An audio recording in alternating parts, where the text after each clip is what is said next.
Bale dito nga ngayon magbibistay tayo kasi wala pa si boss. Tinanghali na dating kaya tayo muna mag-isa.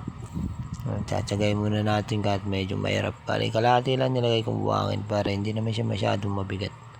Para madali rin naman siya wagwagin. Bale nga dito natapos na tayo sa pagbibistay kaya okay na yan.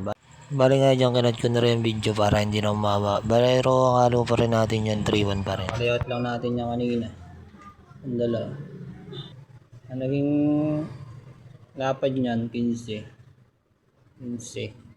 Tapos 120 by 100 standard ng bintana.